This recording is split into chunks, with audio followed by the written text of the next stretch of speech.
చూస్ country delight, live better. ఇప్పుడే country delight app ని download చేసుకోండి. బట్ ఎక్కడి నుంచి అంటే ఈ ఇన్వాల్వ్మెంట్ ఇండస్ట్రీకి వచ్చిన తర్వాత మనం ప్రూవ్ చేసుకోవాలన్న కసిల నుంచి క్యారెక్టర్ ఇన్వాల్వ్ అవటం అనేది స్టార్ట్ చేశారా, లేకపోతే కొత్త సినిమాలు చూడటం, లేకపోతే ఆర్టిస్టుల హావభావాలు చూడటం, వాళ్ళ ఎక్స్ప్రెషన్స్ చూడటం, ఇలా వాటి దగ్గర నుంచి నేర్చుకున్నారా? లేదు సార్, నేను పుట్టింది బళ్ళారి, దేవినగర్.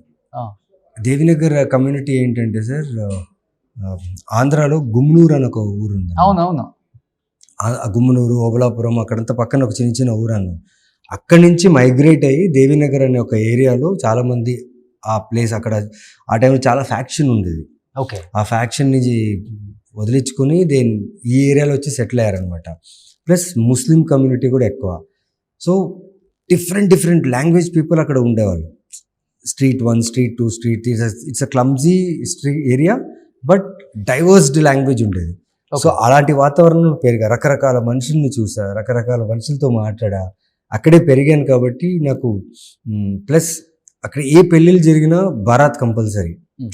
అంటే చిన్న చిన్న స్ట్రీట్స్, చిన్న చిన్న దీంట్లో ఎవరింట్లో పెళ్లి జరిగినా, ఎవరింట్లో చావు జరిగినా, ఎవరింట్లో ఏది జరిగినా ప్రతి ఒక్కరికి ఆ ఏరియా మొత్తం వాళ్ళకి తెలిసేది. సో ప్రతి యాక్టివిటీ చూసేవాడిని. ఏడుపు అయినా, గొడవ అయినా. ఇప్పుడు మంత్ ఆఫ్ మధు అని ఒక సినిమా చేశాను. అవును. ఆ మంత్ ఆఫ్ మధు అని సినిమాకి నాకు రెఫరెన్స్ ఏంటంటే, మా నాన్నగారు నన్ను వైన్ షాప్ పంపించేవాళ్ళు. My father was an head mechanic in KSRTC. మనం ప్రమోషన్ చేసాం కదా. అవును. సో ఆయన జాబ్ ఫినిష్ చేసి వచ్చేటప్పటికి ఆయన ఒళ్ళు నొప్పులకి హీ డ్రింక్స్. అప్పుడు అదే మెడిసిన్. అప్పుడు నన్ను పంపించేవాళ్ళు. నేను ఆ వైన్ షాప్కి వెళ్ళినప్పుడు రకరకాలుగా మొగల్ని చూసేవాడిని, వాళ్ళు డ్రింక్ చేసి ఎలా ఉండేవాళ్ళు అని.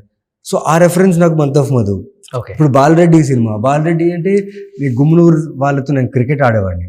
ఓబలాపురంకి వెళ్ళి క్రికెట్ ఆడేవాడిని. వాళ్ళు మాట్లాడే భాష, వాళ్ళు మాట్లాడే యాస, వాళ్ళతో ఆడేటప్పుడు అది వచ్చేసింది. చూసారా ఫ్యాక్షన్ ఎలా ఉంటుంది, చంపుకోవటం, బాంబులు వేసుకోవటం, అవన్నీ చిన్నప్పుడు? అంటే బళ్ళారిలో 2-3 చూసాను నేను ఆ టైంలో. స్పాట్ లో చనిపోవటం ఇవన్నీ. నేను ఒక సినిమా చూస్తున్నా, ఆ సినిమా చూసి సినిమా థియేటర్ బయట ఒక చాలా పెద్ద పర్సన్, అంటే is a very strongest person in Ballari, ఆయన అక్కడ చంపేశారు. చాలా పెద్ద సీన్ జరిగింది అది ఆ టైంలో. అప్పుడు నేను చాలా చిన్నవాడిని, చూశాను. అంటే ఆ టైంలో చూశాను ఫ్యాక్షన్స్ అవన్నీ చూశాను. ఓకే. సో వెన్ అరవింద్ సమేత బాలరెడ్డి వచ్చినప్పుడు నేను అదే రీకలెక్ట్ అయ్యా. ఓకే. సో అలా నాకు అంటే మనం ఎక్కడి నుంచి పెరిగామో, ఎక్కడ పుట్టామో అక్కడ మనం చాలా నేర్చుకుంటాం. మన ఊరు మనం తెలుసుకోకపోతే మనం ఏ ఊరు వెళ్ళినా మనం ఏం తెలుసుకోలేము.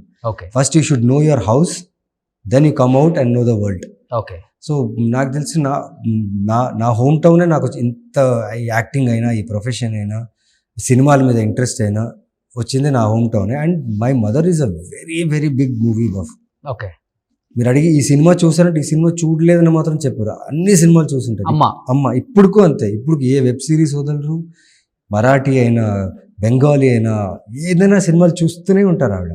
ఓకే. సో ఆవిడ వల్లే నాకు ఈ సినిమా మీద పిచ్చి, ప్యాషన్ అంతా అట్లా.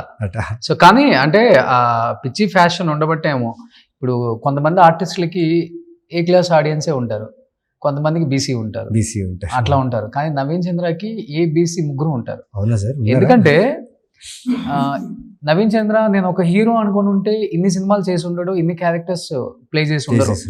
ఇంతమంది డైరెక్టర్స్ దగ్గర ఇన్ని మంచి ఆపర్చునిటీస్ వచ్చినాయి మీకు without any background. No godfather in this industry. But మీరు ఇండివిజువల్ గా ఎదిగిన విధానం చూస్తే కొంతమందికి నచ్చుతుంది. అట్ ది సేమ్ టైం వాళ్ళకి నచ్చిన హీరోతో మీరు ప్లే చేసిన రోల్స్, క్యారెక్టర్స్ కూడా ఆ వెయిటేజ్ ఉంటుంది మీకు ఇచ్చిన దానికి. అందుకని ఏబిసి ముగ్గురు మిమ్మల్ని ఇష్టపడతారు. సో ఇప్పుడు మనం మంత్ ఆఫ్ మధు హీరోగా చేసాం, అంతకుముందు మీరు ఒక సపోర్టింగ్ క్యారెక్టర్, మళ్ళీ ఈ సినిమాకి మళ్ళీ యాజ్ ఏ హీరో.